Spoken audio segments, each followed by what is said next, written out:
ദൈവത്തെക്കുറിച്ചുള്ള ചിന്തകൾ. പല നിലകളിൽ മനുഷ്യർ ദൈവത്തെ കാണാറുണ്ട്. ചിലരെ സംബന്ധിച്ചിടത്തോളം ദൈവമെന്ന് പറയുന്നത് വയോവൃദ്ധനായ ഒരപ്പച്ചൻ എവിടെയോ ഇരിക്കുന്നു, എവിടെയോ ഇരുന്ന മനുഷ്യരെ എല്ലാം ഇങ്ങനെ വാച്ച് ചെയ്തുകൊണ്ടിരിക്കുന്നു. അനേകരെ സംബന്ധിച്ചിടത്തോളം ദൈവത്തെക്കുറിച്ചുള്ള കൺസെപ്റ്റ് ഒരു ബോർഡിംഗ് സ്കൂളിലെ വളരെ ക്രൂരനായ വാർഡനെ പോലെയാണ്. നമ്മുടെ തെറ്റുകളെ കണ്ടുപിടിച്ച് നമ്മളെ ശിക്ഷിക്കുവാൻ വേണ്ടി കാത്തിരിക്കുന്ന ദൈവം. അനേകരെ സംബന്ധിച്ചിടത്തോളം ദൈവം ഒരു സുഹൃത്തായിട്ട് അവർ കാണുന്നു. ഏതു സമയത്തും അടുത്ത് ചെല്ലുവാൻ കഴിയുന്ന ഒരു സുഹൃത്ത്.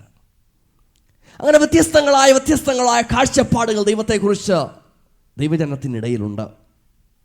നാം സേവിക്കുന്ന ദൈവം എന്ന ഈ പ്രസംഗ പരമ്പരയുടെ 3-ാം പ്രസംഗത്തിലേക്ക് ഇന്ന് പകൽക്കാലം ഞാൻ നിങ്ങളെ സ്വാഗതം ചെയ്യുന്നു.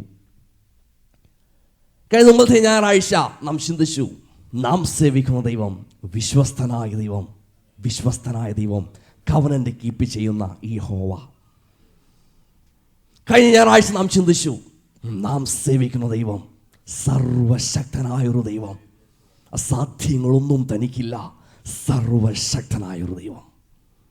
ഇന്ന് പകൽക്കാലം നാം ചിന്തിക്കുവാൻ പോകുന്നത്, നാം സേവിക്കുന്ന ദൈവം കരുതുന്നയൊരു ദൈവം, യഹോവ ഈരെ. വിശുദ്ധ വേദപുസ്തകത്തിലുടനീളം അനേക സംഭവങ്ങൾ നമുക്ക് കാണുവാൻ കഴിയും. ദൈവം തൻ്റെ ജനത്തിനു വേണ്ടി കരുതുന്ന സംഭവങ്ങൾ. യാക്കോബിൻ്റെ കുടുംബത്തിനു വേണ്ടി യോസഫിനെ മിസ്രൈമിലേക്ക് അയച്ച് കരുതിയ ദൈവം. മരുഭൂമിയിൽ ഇസ്രായേൽ മക്കൾക്ക് മന്ന കൊടുത്ത് കരുതിയ ദൈവം. അവരുടെ ആഗ്രഹത്തിനൊത്തവണ്ണം കാടപ്പക്ഷിയെയും അവരുടെ ആവശ്യത്തിനനുസരിച്ച് വെള്ളത്തെയും ഒക്കെ പ്രൊവൈഡ് ചെയ്ത കരുതിയ ഒരു ദൈവം. പാലും തേനും ഒഴുകുന്ന ഒരു ദേശത്തേക്ക് ഇസ്രായേല്യരെ കൊണ്ടുവരുവാൻ തക്കവണ്ണം അവരെ കരുതിയ ഒരു ദൈവം. ഒരു വിധവയായ സ്ത്രീ, അവളും അവളുടെ മകനും കൂടെ അവസാനത്തെ ആഹാരവും കഴിച്ച് നശിക്കുവാൻ വേണ്ടി, മരിക്കുവാൻ വേണ്ടി ഒരുങ്ങുമ്പോൾ എലിയ പ്രവാചകനെ അവിടേക്ക് അയച്ച് കരുതിയ ദൈവം. തൻ്റെ മക്കളെ കടക്കാർ പിടിച്ചു കൊണ്ടുപോകുവാൻ തുടങ്ങുന്ന ഒരു വിധവയുടെ ജീവിതത്തിൽ അത്ഭുതങ്ങളെ ചെയ്ത് അവൾക്ക് വേണ്ടി കരുതിയ ഒരു ദൈവം. ഇങ്ങനെ നോക്കിയാൽ ഒരുപാട് എക്സാമ്പിൾസ് ബൈബിൾ നമുക്ക് കണ്ടെത്തുവാൻ കഴിയും. എന്നാൽ ഇന്ന് പകൽക്കാലം അത് ഏറ്റവും പരമപ്രധാനമായ ഒരു സംഭവത്തിലേക്ക് നമ്മുടെ ശ്രദ്ധയെ ഞാൻ ക്ഷണിക്കുകയാണ്. ഉൽപ്പത്തി പുസ്തകം 22-ാം അധ്യായത്തിലേക്ക് നമ്മുടെ ശ്രദ്ധയെ കൊണ്ടുവരാം. ഉൽപ്പത്തി പുസ്തകം 22-ാം അധ്യായത്തിൻ്റെ 1 മുതൽ 14 വരെയുള്ള വാക്യങ്ങൾ നമുക്കൊരു പെട്ടെന്നൊന്ന് വായിച്ചു വിടാം.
ദൈവത്തെ ഭയപ്പെടുന്നു ഞാൻ ഇപ്പോൾ അറിയുന്നു എന്ന് അവൻ അരുളി ചെയ്തു. അബ്രഹാം തലപൊക്കി നോക്കി നോക്കിയപ്പോൾ പിൻപുറത്തൊരാട്ടിൻകൂട്ടിൻ കൊമ്പ് കാട്ടിൽ പിടിവിട്ട് കിടക്കുന്നത് കണ്ടു. അബ്രഹാം ചെന്ന് ആട്ടുകൊട്ടിനെ പിടിച്ചു തന്റെ മകന് പകരം ഹോമയാഗം കഴിച്ചു. അബ്രഹാം ആ സ്ഥലത്തിന് യഹോവ ഈരെ എന്ന് പേരിട്ടു.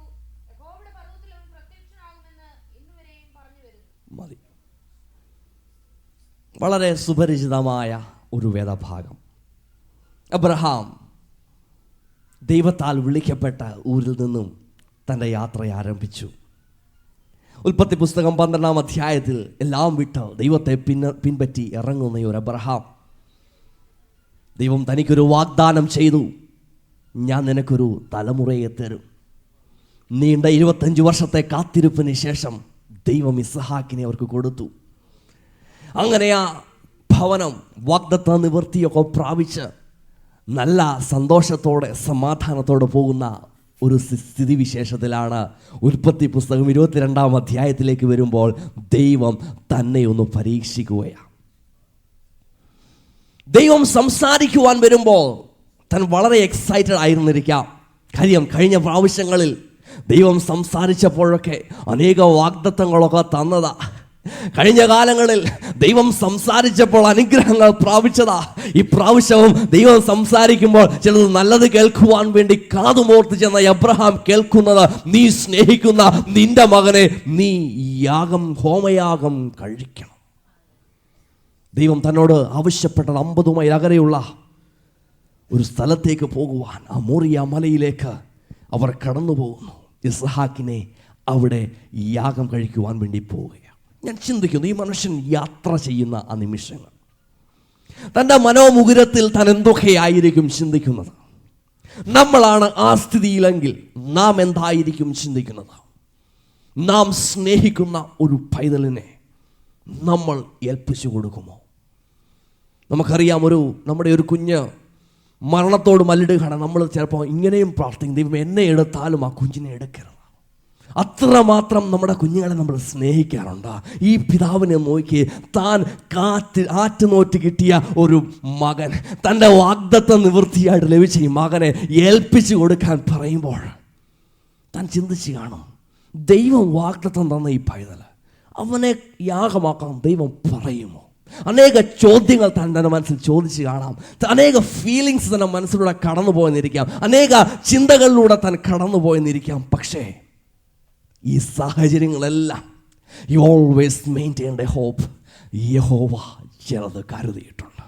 തനിക്കൊന്നറിയാം, ഇവൻ വാഗ്ദത്ത നിവൃത്തിയായിട്ട് സംഭവിച്ചതാണെങ്കിൽ ഇവനിലൂടെ ചിലത് അനുഗ്രഹങ്ങൾ സംഭവിക്കുമെന്ന്, ചില വാഗ്ദത്ത നിവൃത്തികൾ ഇനി സംഭവിക്കാനുണ്ടെന്ന് തനിക്ക് അറിയാവുന്നതുകൊണ്ട് തൻ മനോമുകുരത്തിൽ താൻ ഇങ്ങനെ ചിന്തിച്ച് കാണും, യഹോവ ചിലത് കരുതിയിട്ടുണ്ട്. ഞാൻ വിശ്വസിക്കുന്നത് അതുകൊണ്ടാണ് ആ സെർവൻസിനെ ആ മലയുടെ താഴ്വാരത്തിൽ വിട്ട് താൻ ഇങ്ങനെ പറഞ്ഞത്, ഞങ്ങൾ പോകും, ഞങ്ങൾ ആരാധിക്കും, ഞങ്ങൾ മടങ്ങി വരും. ഇന്ന് പകൽക്കാലം തൻ്റെ വിശ്വാസത്തെക്കുറിച്ച് നാം വേദപുസ്തകത്തിലുടനീളം കാണുകയാ. വലിയ വിശ്വാസത്തോടെ, വലിയ പ്രതീക്ഷയോടെ പോകുന്ന ഒരു അബ്രഹാം തൻ്റെ മനസ്സിൽ വേദന തിങ്ങി നിൽക്കുമ്പോൾ, തൻ്റെ ഹൃദയത്തിൽ അനേക സംശയങ്ങൾ ഉരുത്തിരിയുവാൻ സാഹചര്യമുള്ളപ്പോൾ, ഹി മെയിൻറ്റെയിൻഡ് എ ഹോപ്പ്. ഒരു വിശ്വാസം തന്നിലുണ്ടായിരുന്നു, തനിക്കൊരു വിശ്വാസം ഉണ്ടായിരുന്നു. ഞാൻ പിന്നെയും ചിന്തിക്കുകയായിരുന്നു, ആ യൗവനക്കാരൻ തന്നോട് ചോദിക്കുക, വിറകുണ്ട്, കത്തിയുണ്ട്, അല്ലെങ്കിൽ തീയുണ്ട്, എവിടെ നമ്മുടെ ആട്? ഞാനും നിങ്ങളുമായിരുന്നെങ്കിൽ ഒന്ന് പതറിപ്പോയനമായിരുന്നു. പക്ഷേ ഈ മനുഷ്യൻ പറയുക, ഹോമയാഗത്തിനുള്ളതൊക്കെ അവിടെ കരുതിയിട്ടുണ്ട്. ആ വിശ്വാസം എന്തോ ശ്രേഷ്ഠകരമായ വിശ്വാസമാണ്. ആ പ്രതീക്ഷ എന്തോ പ്രതീക്ഷയാ. ഇന്ന് പകൽ നാമും സഞ്ചരിക്കുന്ന പാതകളിൽ എത്രയോ ചോദ്യചിഹ്നങ്ങൾ നമ്മുടെ മനസ്സിൽ കടന്നു വരുമ്പോൾ, ഒരു നിസ്സാര വിഷയത്തിന് മുമ്പിൽ നമ്മൾ അപ്സെറ്റ് ആവുന്നവരല്ലേ? നിസ്സാരമായൊരു പ്രതിസന്ധിയുടെ മുമ്പിൽ തലയും കുനിച്ചിരിക്കുന്നവരല്ല നമ്മൾ? നിസ്സാരമായൊരു പ്രതിസന്ധിയുടെ മുമ്പാകെ നമ്മുടെ ആരാധനകളൊക്കെ നിർത്തി മാറി നിൽക്കുന്നവരല്ലേ നമ്മൾ? നിസ്സാരമായൊരു വേദനയുടെ ഒരു രോഗത്തിന് മുമ്പിൽ നമ്മൾ ദൈവത്തെ സ്തുതിക്കുന്നത് നിർത്താറില്ലേ? ഇന്ന് പകൽക്കാലം പറയട്ടെ, എല്ലാ സാഹചര്യങ്ങളിലും ആ ദൈവത്തിങ്കിലേക്ക് പ്രതീക്ഷ വയ്ക്കുവാൻ കരുതുന്നവനായൊരു ദൈവത്തെ, സ്നേഹിക്കുന്നവനായ ഒരു ദൈവത്തെ ഒന്നുകൂടെ ധ്യാനിക്കുവാൻ, ഒന്നുകൂടെ ദൈവത്തിന്റെ പ്രവൃത്തികളെ അയവിറക്കുവാൻ, ഒന്നുകൂടെ ദൈവിക വാഗ്ദത്തങ്ങളെ കാണുവാൻ, ഒന്നുകൂടെ സന്തോഷിക്കുവാൻ നമുക്ക് കഴിയുമോ? നമ്മുടെ ദൈവം യഹോവ ഈരെയാ, അവൻ കരുതുന്നവനാ. ഇന്ന് പകൽക്കാലം ഏതു സാഹചര്യത്തിലൂടെ കടന്നുപോയാലും വ്യക്തമായി വിളിച്ചു പറയട്ടെ, അവയൊക്കെ നിങ്ങൾ മറക്ക. കഴിഞ്ഞ കാലങ്ങൾ ദൈവം നിങ്ങൾക്ക് വേണ്ടി കരുതിയിട്ടുണ്ടെങ്കിൽ ഇന്ന് പകൽക്കാലം അവയൊക്കെ മറക്ക. ഇന്ന് പകൽക്കാലം വിശ്വാസത്തിന്റെ ചില വാക്കുകൾ വായിൽ നിന്ന് കടന്നു വരട്ടെ. ഇന്ന് പകൽക്കാലം വിശ്വാസത്തിന്റെ ചില ശബ്ദങ്ങൾ നിങ്ങളുടെ ഖണ്ഡങ്ങളിൽ നിന്ന് ധ്വനിക്കുവാനിടയാകട്ടെ. വിശ്വാസത്തിന്റെ ആ ചിന്തകൾ നമ്മുടെ മനസ്സിനെ ഭരിക്കുവാനിടയാകട്ടെ. മൊറിയ മലയിലേക്ക് കടന്നുപോയ ഈ മനുഷ്യൻ തന്റെ മകനെ യാഗം കഴിക്കുവാൻ വേണ്ടി തുടങ്ങുമ്പോൾ ദൈവം ഇടപെടുകയാണ്. ഒരു എക്സ്ട്രീം ലെവൽ വരെ അത് പോയി. തനിക്ക് പ്രതീക്ഷയൊക്കെ ഉണ്ടായിരുന്നു, വിശ്വാസമൊക്കെ ഉണ്ടായിരുന്നു. പക്ഷേ കത്തിയെടുക്കുന്ന നിമിഷം വരെ മകനെ കിട്ടുന്നു. അവിടെയെങ്ങും ആടിനെ കാണുന്നില്ല, ശബ്ദം കേൾക്കുന്നില്ല.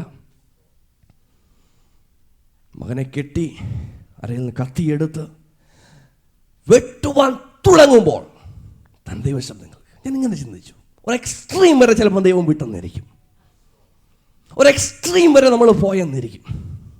എന്നിരുന്നാലും നാം സേവിക്കുന്ന ദൈവം കരുതുന്ന ദൈവമാണ്. ഒരു എക്സ്ട്രീമിനപ്പുറത്ത് പോകുവാൻ അവൻ അനുവദിക്കത്തില്ല. പരീക്ഷ ഒരു പരിധി കൂടുതൽ വരാൻ അവൻ അനുവദിക്കത്തില്ല. നമുക്ക് എവിടം വരെ പോകുവാൻ കഴിയുമെന്നുള്ളതിന് അവിടുന്ന് ഒരു അതിരിട്ടിട്ടുണ്ട്. പരീക്ഷ എത്ര ആഴമെന്ന് നിങ്ങൾക്ക് തോന്നിയാലും, ഒരു എക്സ്ട്രീം വരെ പോയെന്ന് പറഞ്ഞാലും ഇല്ല, അവിടത്തേക്ക് ചില പദ്ധതികളുണ്ട്. അവിടുത്തെ ഒരു ലെവൽ നാം കടക്കുമ്പോൾ, ഒരു പ്രത്യേക ലെവൽ നാം എത്തുമ്പോൾ, ഒരു പ്രത്യേക സമയം നാം പിന്നിടുമ്പോൾ അവിടുന്ന് ഇടപെടും. എബ്രഹാമേ എന്ന് വിളിച്ച സ്വരം ഞാനും നിങ്ങളും കേൾക്കുവാനിടയായിത്തീരും. ചിന്തിച്ചു നോക്കിയേ, യഹോവ കരുതിയ കരുതൽ. ആ കരുതലിനെ ഇങ്ങനെ നമുക്ക് പറയാൻ കഴിയും, ഏറ്റവും അടുത്തു തന്നെ ദൈവം കരുതി. താൻ തലപൊക്കി നോക്കുവാൻ ദൈവം പറയണ്ട, അങ്ങോട്ട് നോക്ക, അവിടെ ഒരാടുണ്ട്. നാം ചിന്തിക്കുന്നത് നമ്മുടെ പല വിഷയത്തിനും എങ്ങനെ പരിഹാരം വരുമെന്ന പറയേണ്ട കേട്ടോ. നമ്മുടെ അടുത്ത് തന്നെ ദൈവം എല്ലാം കൊണ്ടുവരും. നമുക്ക് വേണ്ടി ചിലരെ എഴുന്നേൽപ്പിക്കും, നമുക്ക് വേണ്ടി ചില പേപ്പർ വർക്കുകളൊക്കെ ചെയ്യും, നമുക്ക് വേണ്ടി ചില വ്യക്തികളെ എഴുന്നേൽപ്പിക്കും, നമുക്ക് വേണ്ടി ചില സാഹചര്യങ്ങൾ അനുകൂലമാക്കും. ഈവൻ നമുക്ക് വേണ്ടി ചില നിയമങ്ങൾ പോലും പാസ്സാക്കപ്പെടും. ഇന്ന് പകൽക്കാലം ദൈവത്തെ വിശ്വസിക്കുക. അവിടുന്ന് എക്സ്ട്രീം ലെവൽ നമ്മളെ കൊണ്ടുപോയെന്ന് പറഞ്ഞാലും he will care for you, he provides for us, he is യഹോവ ജാര. അവിടുന്ന് നമ്മുടെ കർത്താവാണ്, നമുക്ക് വേണ്ടി കരുതുന്നവനാണ്. യഹോവ ഇരേ, അവൻ തൻ്റെ മക്കൾക്ക് വേണ്ടി കരുതുകയാണ്. ചിന്തിക്കുന്നു, ഒരു വശത്ത് ഹൃദയത്തിൽ ഭാരവുമായിട്ട്, ഹൃദയത്തിൽ വേദനയുമായിട്ട് എങ്ങനെ ഞാനത് ചെയ്യും എന്ന ഭാരവുമായിട്ട് മല താൻ കയറുമ്പോൾ, മറുവശത്ത് ഒരാട്ടിൻകൊറ്റൻ ആ മലയിലേക്ക് കയറുകയാ. ഒരു വശത്ത് ഞാനും നിങ്ങളും എങ്ങനെ ഈ ബേർഡൻ എടുക്കുമെന്ന് ചിന്തിക്കുമ്പോൾ, മറുവശത്ത് നമുക്ക് വേണ്ടിയുള്ള വഴിയെ ഒരുക്കുന്ന ഒരു ദൈവം. ഒരു വശത്ത് നാം ചിന്തിക്കും എങ്ങനെ ഇതിനെ ഒന്ന് തരണം ചെയ്യുമെന്ന്, എന്നാൽ മറുവശത്ത് നമുക്ക് വേണ്ടിയുള്ള പോക്കുവഴി ഒരുക്കുന്ന ദൈവം. ദൈവത്തിന്റെ മുമ്പിൽ ഒന്നും ചെറുതല്ല ദൈവമക്കളെ. നാം ചിന്തിക്കും ഇതെത്ര നിസ്സാരമായ വിഷയമാ, എന്നാൽ ദൈവത്തിന്റെ മുമ്പിൽ ഒന്നും ചെറുതല്ല. നാം തനിക്ക് പ്രിയപ്പെട്ടവരാ. മാത്രമല്ല ദൈവത്തിന്റെ മുമ്പിൽ ഒന്നും വലുതല്ല. നാം ചിന്തിക്കും അയ്യോ ഇതെങ്ങനെ സാധിക്കും. എന്നാൽ ഇന്ന് പകൽക്കാലം ഓർക്കണമേ, യഹോവ കരുതുന്നവനാ. സംഭവിക്കത്തില്ലെന്ന്, സാധിക്കത്തില്ലെന്ന് മനുഷ്യർ വിധി എഴുതുന്നതിനെ പോലും സംഭവിപ്പിക്കുവാൻ കഴിയുന്ന ഒരു ദൈവത്തെയാണ് നാം സേവിക്കുന്നത്. Nothing is too big to him. God our Father is always concerned about our needs. Right time, right തലത്തിൽ, റൈറ്റ് പ്ലേസിൽ ദൈവം തന്നെ പ്രവൃത്തി ചെയ്യും. He will provide a way out. അല്പനിമിഷങ്ങൾ മുമ്പ് നാം കർത്തൃമേശ ആചരിച്ചു. കർത്തൃമേശയ്ക്കും ഇതുമായിട്ട് ചെറിയൊരു ബന്ധമുണ്ട്. അബ്രഹാം തൻ്റെ മകനായ ഇസഹാക്കിൻ്റെ തോളിലേക്ക് വിറകെടുത്ത് വെച്ചതായിട്ട് ഉൽപ്പത്തി പുസ്തകം പറയുന്നു. ആ വിറകിനെ പഴയ നിയമത്തിൻ്റെ ഗ്രീക്ക് ട്രാൻസ്ലേഷനിൽ ഉപയോഗിച്ചിരിക്കുന്ന പദം സൂലോൻ എന്ന പദമാവും. അപ്പോസ്തലപ്രവൃത്തി 5-ാം അധ്യായത്തിൽ 30-ാം വാക്യത്തിൽ ലൂക്കോസും യേശുവിനെ ക്രൂശിനെ കുറിച്ച് ഉപയോഗിക്കുന്ന സെയിം വേർഡാണ്. ഞാൻ പറഞ്ഞു വരുന്നതാണ്, പിതാവായ അബ്രഹാം ഇസഹാക്കിൻ്റെ തോളിൽ വിറകെടുത്ത് വെച്ചതുപോലെ എൻ്റെയും നിങ്ങളുടെയും പാപങ്ങൾ പോക്കുവാൻ ഒരു വലിയ പച്ച മരക്കുരിശുമായി കൽവറിയിലേക്ക് നടന്നുപോയ ക്രിസ്തുവിനെ നാം മറക്കരുത്. ഇസ്ഹാക്ക് മരണത്തിൻ്റെ നിമിഷം വരെയും, അല്ലെങ്കിൽ കത്തി തൻ്റെ പിതാവ് ഓങ്ങുന്ന നിമിഷം വരെയും മരണത്തിനു വേണ്ടി ഏൽപ്പിച്ചു കൊടുത്തനുസരിച്ച ആ ചിത്രം യേശു മരണം വരെയും തൻ്റെ പിതാവിനെ കീഴ്പ്പെട്ടനുസരിച്ചതിനെ നാം കാണുകയാണ്. ഇസ്ഹാക്കും യേശുവും ഒരുപോലെ കെട്ടപ്പെട്ടവരായി തീർന്നു. ഇസ്ഹാക്ക് അവിടെ ഒരു കാര്യം പഠിച്ചു. തനിക്ക് പകരം യാഗമായി തീർന്ന ഒരു വാട്. അതെ, നമുക്കും ഇത് പഠിക്കാം. നമുക്ക് പകരം യാഗമായി തീർന്ന ദൈവത്തിൻ്റെ കുഞ്ഞാടായിരുന്നു ക്രിസ്തു. ക്രിസ്തുവിൻ്റെ ക്രിസ്തുവിൻ്റെ ക്രൂശ് യഹോവ ഇരേ, യഹോവ കരുതിക്കൊള്ളും എന്നതിൻ്റെ ഒരു ചിഹ്നമായി പകൽക്കാലം കാണാം. ക്രിസ്തുവിൻ്റെ ക്രൂശ് നമുക്ക് വേണ്ടിയുള്ള കരുതലിൻ്റെ ഒരു ചിഹ്നമായിട്ട് നമ്മളത് കാണാം. യഹോവ ഇരേ എന്ന പദത്തിൻ്റെ ഒരു അർത്ഥം ഇങ്ങനെ പോരും: The Lord who sees your need. നിന്റെ ആവശ്യം അറിയുന്ന ഒരു ദൈവം, അല്ലെങ്കിൽ നിന്നെ മുൻകൂട്ടി നിന്റെ ആ സാഹചര്യം, നിന്റെ ആവശ്യം അറിയുന്ന, സീയിങ് ബിഫോർ ഹാൻഡ്, മുൻകൂട്ടി അറിയുന്ന ഒരു ദൈവം. ഇന്ന് പകൽക്കാലം പറയട്ടെ, എന്നെയും നിങ്ങളെയും, നമ്മുടെ ഓരോരുത്തരുടെയും പാപത്തിൻ്റെ ഒരു പരിഹാരം വേണമെന്ന് മുൻകൂട്ടി അറിഞ്ഞൊരു ക്രിസ്തു അവിടുന്നാണ് ആ കാൽവറിയിൽ നമുക്ക് വേണ്ടി യാഗമായി തന്നത്. നമ്മുടെ ആ സാഹചര്യം മുൻകൂട്ടി അറിഞ്ഞൊരു ദൈവം. ഹി ഈസ് ദ യഹോവ ജാര. അവിടുന്നാണ് യഹോവ ഇരേ. അവിടുന്ന് നമുക്ക് വേണ്ടി കരുതിയത് കൊണ്ട് ആ കാൽവറിയിൽ യേശു ക്രൂശിക്കപ്പെടുവാനിടയായി തീർന്നത്. ഇന്ന് പകൽക്കാലം നമ്മുടെ പ്രതികരണം എന്തുവാ? What is our response? ഞാൻ ആ ഉൽപ്പത്തി പുസ്തകം 22-ാം അധ്യായത്തിൽ 4 വാക്കുകൾ ആദ്യമായി ബൈബിളിൽ ഉപയോഗിച്ചിരിക്കുന്ന ഞാൻ കാണുവാനിടയായി തീർന്നു. ഒന്നാമത്തെ വാക്ക് ടെസ്റ്റ്, പരീക്ഷ. ഒരു പരീക്ഷ നമ്മുടെയൊക്കെ ജീവിതത്തിൽ വരും. നമ്മളെ തകർക്കാനല്ല. നമ്മളൊക്കെ പല സാധനങ്ങൾ കടയിൽ നിന്ന് മേടിക്കുമ്പോൾ, ചില ഇലക്ട്രോണിക് പ്രോഡക്റ്റ്സ് ഒക്കെ മേടിക്കും. അടി ഒരു കാണുക, ഒരു ചെറിയ ഒരു സ്റ്റിക്കർ കാണും, ടെസ്റ്റഡ് ഓക്കെ. അത് ഓക്കെയാ, ടെസ്റ്റ് ചെയ്ത് നശിപ്പിക്കാൻ വേണ്ടി ടെസ്റ്റ് ചെയ്തതല്ല, അത് വർക്ക് ചെയ്യുന്നുണ്ടോ എന്ന് ടെസ്റ്റ് ചെയ്തതാണ്. നമ്മുടെയൊക്കെ ജീവിതത്തിലും പലപ്പോഴും ദൈവം ചില പരീക്ഷകളൊക്കെ തരും. എന്നാൽ അതിൽ നമ്മുടെ പ്രതികരണം എന്തുവാ? ദൈവത്തോട് മറുതലിക്കുന്നവരാണോ? ദൈവത്തോട് മുറുമുറുക്കുന്നവരാണോ? ഇന്ന് പകൽക്കാലം ദൈവമേ, അങ്ങനെ പരീക്ഷിക്കുമ്പോൾ ഞാൻ ടെസ്റ്റഡ് ഓക്കെ ആയിട്ട് പൂർണ്ണമായിട്ടും ദൈവത്തിൻ്റെ ഇഷ്ടത്തിനൊത്തവണ്ണം പെർഫെക്റ്റ് ആയിട്ട് വെളിയിൽ വരുന്ന ഒരു അനുഭവം എനിക്ക് ഉണ്ടാവുമെന്ന് നമുക്ക് പറയാൻ കഴിയുമോ? പരീക്ഷയുടെ മധ്യത്തിൽ ദൈവത്തിങ്കിലേക്ക് നമ്മുടെ മുഖം ഉയർത്തുവാൻ, ദൈവത്തിൽ ആശ്രയം ഉറപ്പിക്കുവാൻ നമുക്ക് കഴിയുമോ? സർവശക്തനായ ദൈവത്തിൽ, കരുതുന്നവനായ ദൈവത്തിൽ ഈ ഭക്തൻ തൻ്റെ ആശ്രയം ഉറപ്പിക്കുകയാണ്. പലപ്പോഴും നമ്മൾ കൈവിടത്തില്ല. പലപ്പോഴും നമ്മൾ നമ്മുടെ ആ അനുഭവത്തെ പല നിലകളിൽ കാണുവാൻ തുടങ്ങും.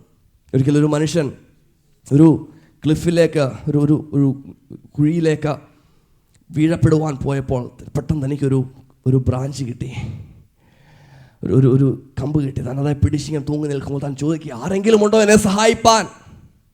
അപ്പുറത്തുനിന്ന് ഒരു സ്വരം കേട്ടു, ഞാനിവിടെ ഉണ്ട്, എന്നെ ഒന്ന് ഹെൽപ്പ് ചെയ്യേ. താൻ അപ്പുറത്തുനിന്ന് കേൾക്കുന്ന സ്വരം ഇങ്ങനെ പറയുന്നത്, നീ ഞാൻ കൈവിട്, ഞാൻ നിന്നെ പിടിച്ചോളാം.